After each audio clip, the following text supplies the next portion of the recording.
evening. My name is Cheryl Deal. I am a widow. My husband, Christopher Deal, passed away on September 7th of 2024. He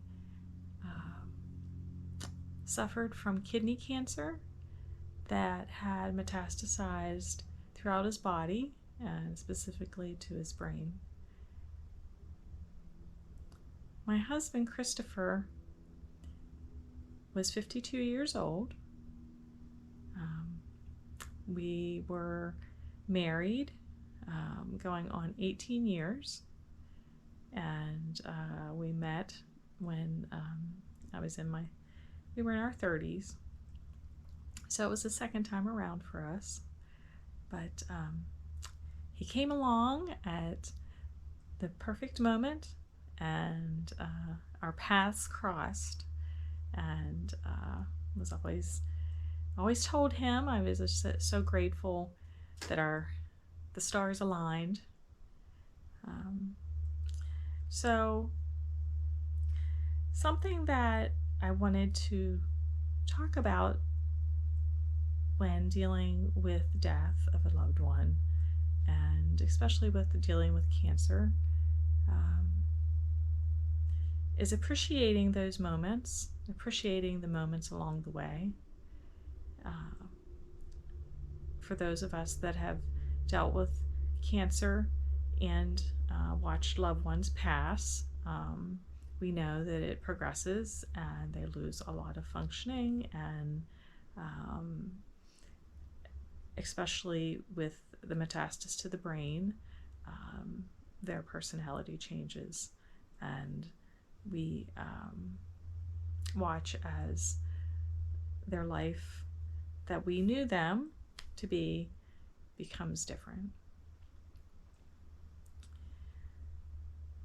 But some of the things that have helped me as a caregiver, taking care of my husband, I was blessed and very grateful that I was able to keep him at home with hospice care. That was his wish, and I was able to do that until his last breath.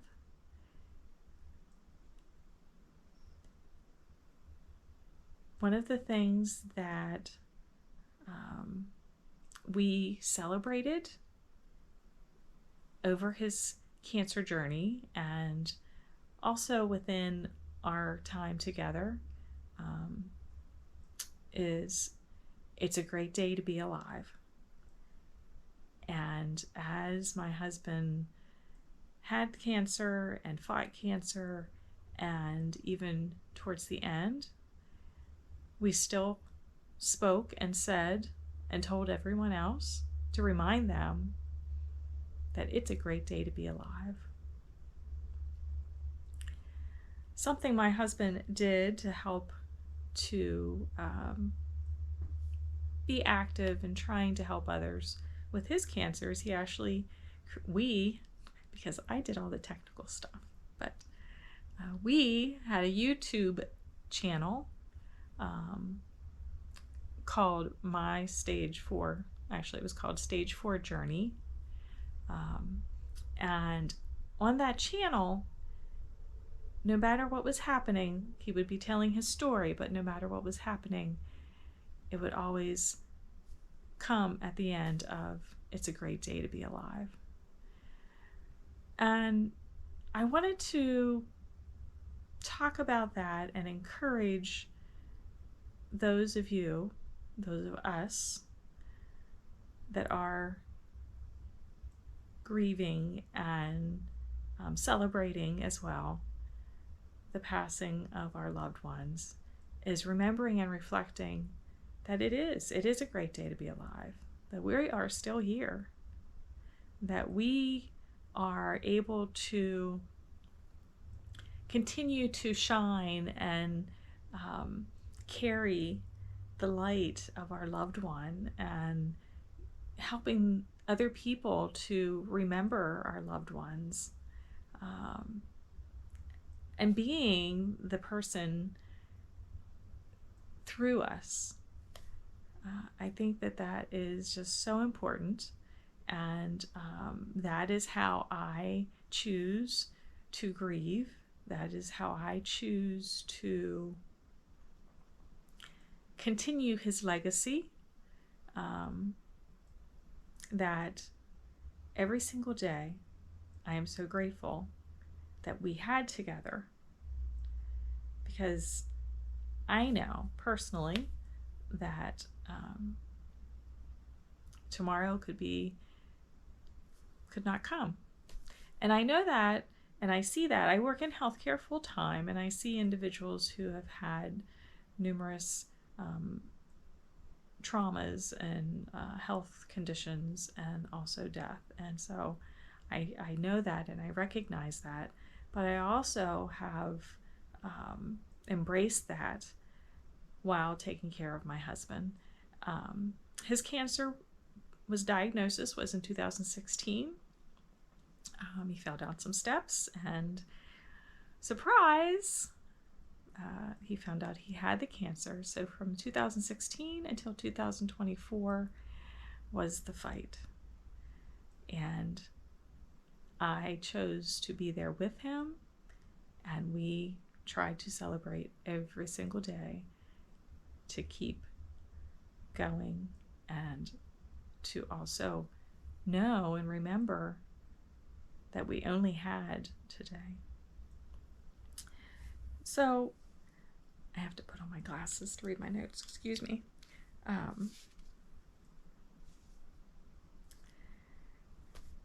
So one of the other things that I wanted to share, I really think and ponder, things should be different. Things should have been different. I wish they had been different. And yes, don't get me wrong, there are times where I start down that rabbit hole of wondering the what ifs. And I call it the misery chair, or the misery black cloud, because it's easy to go down that road, and it's not easy to deal with, but we catch ourselves going into that. But something that I've learned and studied and read about for a long time is the power of choice, and focusing on positives, and keeping my mindset focused on today, and having that choice of not getting stuck in the past, not getting stuck on those what shoulda, coulda, wouldas, is what I call them, stinking thinking, but focusing on the here and now. And I truly practice that. That has helped me a great deal. I read a lot of books. I do motivation reading. I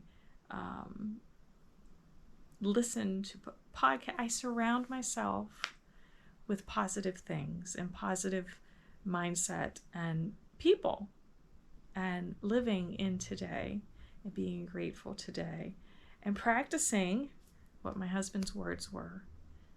It's a great day to be alive, because it is. And we can choose, even though our heart is broken, and even though we aren't sure which way is up some days, we can choose to stop and be in the moment and focus on the gratitude of today. So,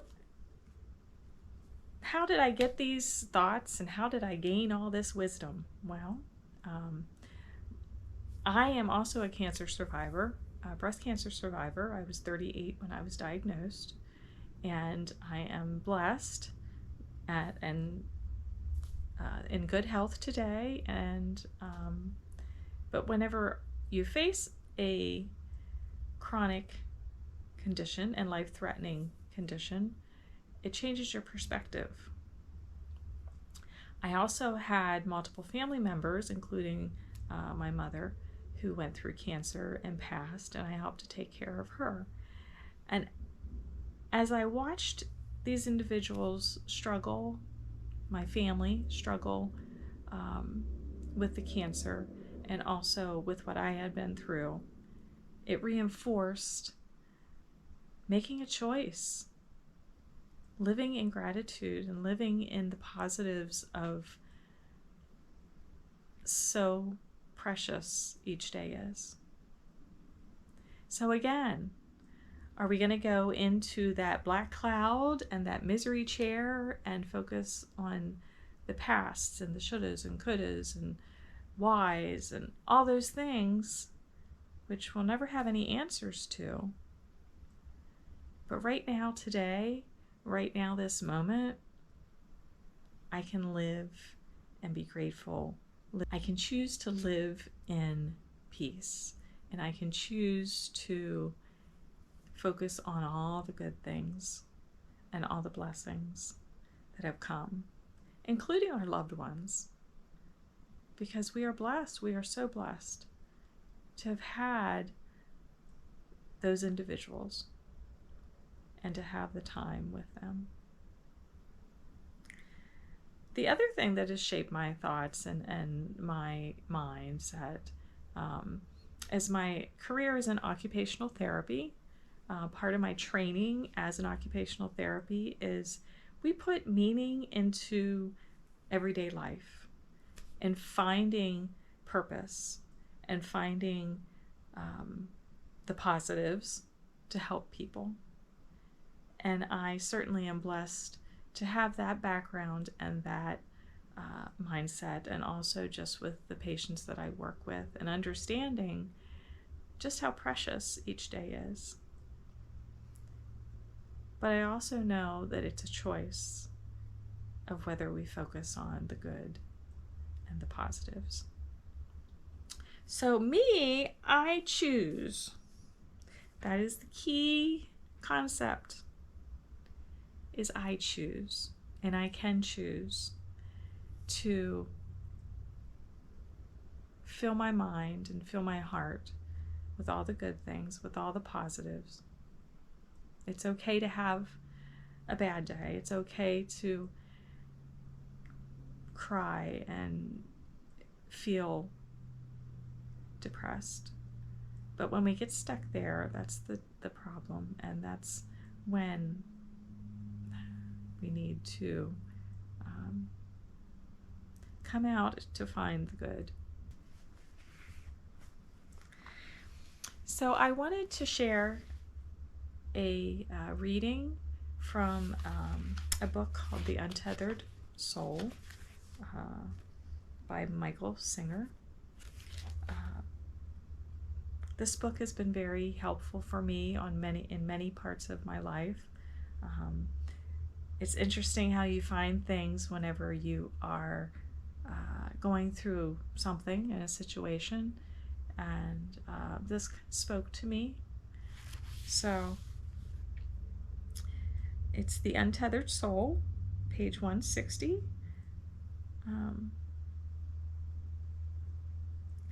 The beauty of embracing deep truths is that you don't have to change your life. You just change how you live your life. It's not what you're doing, it's how much of you is doing it.